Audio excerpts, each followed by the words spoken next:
Mesdames, Mesdemoiselles, Messieurs, bonjour. Bienvenue à cette deuxième partie des séminaires sur le management.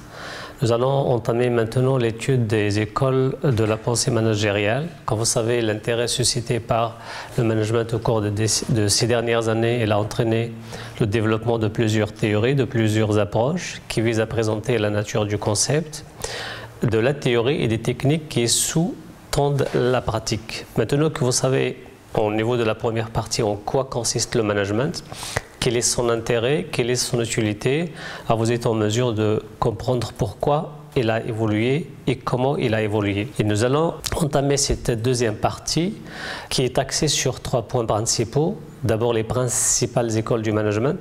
Au niveau de ces écoles, nous allons revenir un petit peu sur l'évolution historique du concept.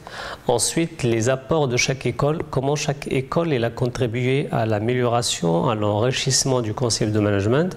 Et puis enfin, les modèles de la pratique. Il y a plusieurs manières d'aborder l'évolution ou l'étude, l'analyse des écoles du management et de l'évolution du concept du management. Là, je vous propose une démarche qui va classer les écoles en 2 grandes parties. Les écoles qui ont considéré le management dans une vision mécaniste simple et les écoles qui ont considéré le management dans une vision systémique complexe, bien évidemment avec des différences que nous allons aborder tout au long de l'évolution de cette deuxième partie. Maintenant, je vous propose d'aborder les écoles que vous voyez sur le schéma de la manière suivante. D'abord, les écoles classiques qui se sont appuyées beaucoup plus sur la rationalité.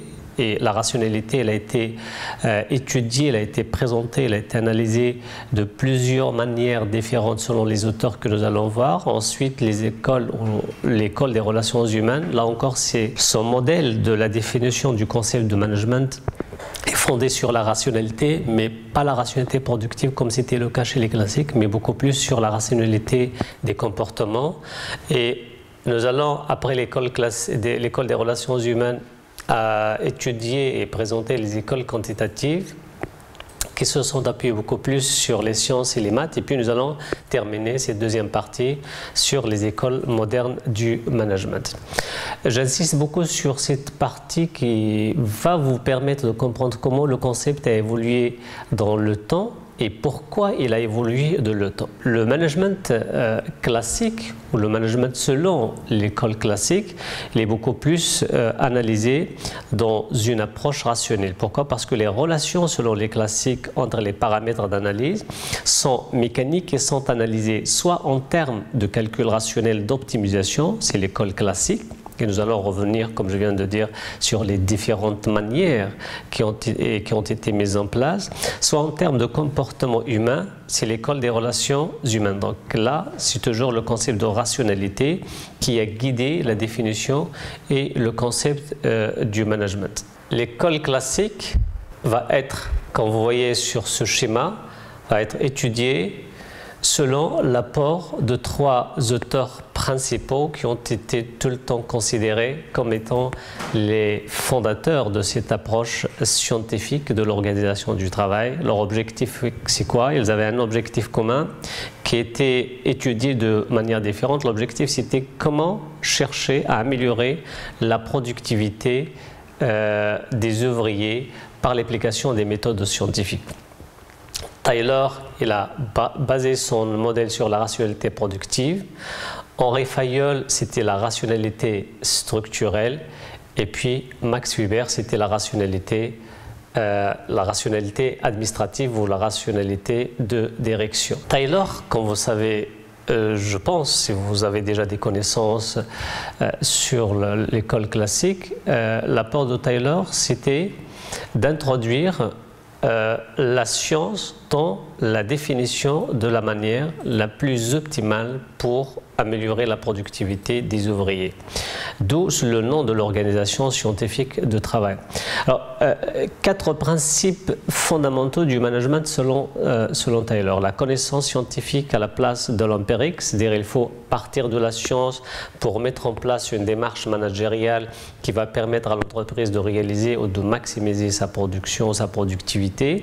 La sélection et la formation scientifique des ouvriers, la coopération franche pour atteindre l'objectif scientifique préétabli, et puis la répartition des tâches entre direction et ouvriers, c'est ce que s'appelle une division du travail très forte sur le plan horizontal et sur le plan vertical. Sur le plan méthodologique, comment Taylor est arrivé à définir ou à proposer cette définition, ce concept du management ou cette approche du management? Une démarche méthodologique que je vais essayer de résumer de la manière suivante. Donc, il a fait beaucoup plus de l'observation minutieuse du travail. Donc, il a regardé comment les travailleurs réalisent leurs tâches pour qu'à la fin, il va essayer de définir une manière de décomposer ou de décomposition des gestes et des tâches afin de calculer le nombre, la quantité de travail maximale qu'un ouvrier peut réaliser durant une durée du temps déterminée tout en étant très concentré.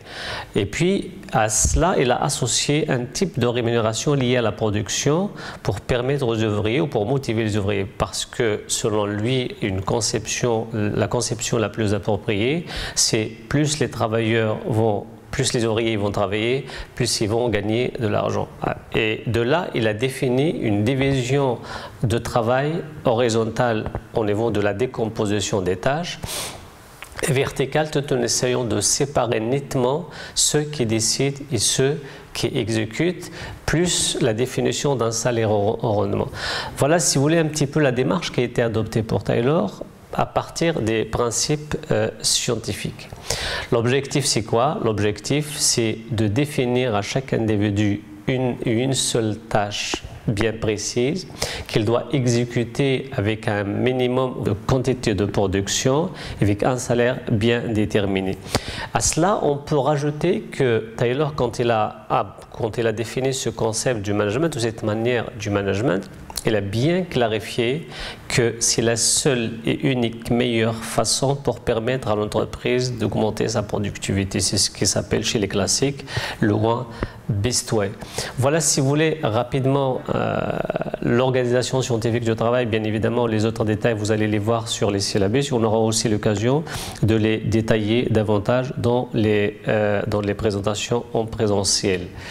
Ensuite, Fayol, il est arrivé pour compléter, si vous voulez, l'apport de Taylor en disant à Taylor, oui, ce que vous avez fait, c'est bien, mais il faut rationaliser aussi l'administration. Ça veut dire une amélioration, une meilleure productivité ne se limite pas uniquement à une organisation scientifique du travail sur le terrain, mais il faut introduire des tâches administratives, encore une fois d'une manière rationnelle. C'est pour cela qu'on qualifie l'apport de Fayol comme étant basé beaucoup plus sur la rationalité administrative. Donc il a complété, si vous voulez, le travail de Taylor par l'introduction de 6 fonctions principales, comme vous voyez sur les présentations, les techniques de fabrication, commerciale, financière, sécurité, comptabilité, administrative.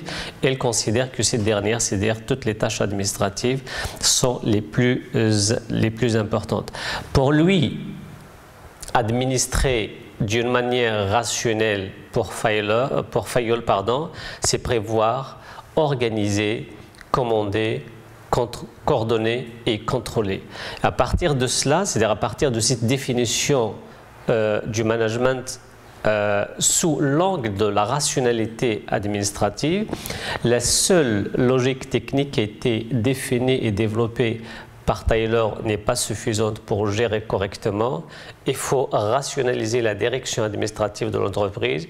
Et pour rationaliser cette direction administrative de l'entreprise, Fayol a proposé les 14 principes d'administration qui sont très connus, que vous voyez sur les slides, en commençant par la division du travail, l'autorité, responsabilité, la discipline, unité de commandement, etc., etc. Là encore, je vous invite à aller voir et regarder le syllabus pour beaucoup plus de détails. Donc, rationaliser l'administration passe par les 14 principes. Et au niveau de ces 14 principes, il a ajouté les 5 tâches clés de la fonction administrative qui sont, si vous voulez, les 5 tâches de la fonction administrative, si vous voulez, c'est en fait la définition qui a été donnée par Fayol à la notion de l'administration d'une entreprise qui sont la planification, l'organisation, le commandement, la coordination et le contrôle. Et là, je précise que le premier qui a introduit la notion de fonction dans les organisations, c'était Fayol, et aujourd'hui, on trouve dans toutes les organisations et toutes les entreprises cette administration par les fonctions, bien évidemment, qui a pris plusieurs formes différentes. Donc la rationalité administrative de Taylor est composée de plusieurs principes, 14, et une définition claire et précise de la notion de l'administration ou des fonctions principales de l'administration. Et aujourd'hui encore, on trouve toutes ces fonctions dans plusieurs entreprises. Ensuite, l'apport de Max Weber, le troisième auteur fondateur de l'école classique, est toujours dans le cadre de la rationalité, mais cette fois-ci un autre type de rationalité, c'est la rationalité structurelle. En disant aux auteurs classiques, Fayol et Taylor, ce que vous avez fait c'est bien, mais il n'est pas suffisant pour une meilleure productivité ou pour améliorer la productivité des entreprises. Il faut rationaliser la structure.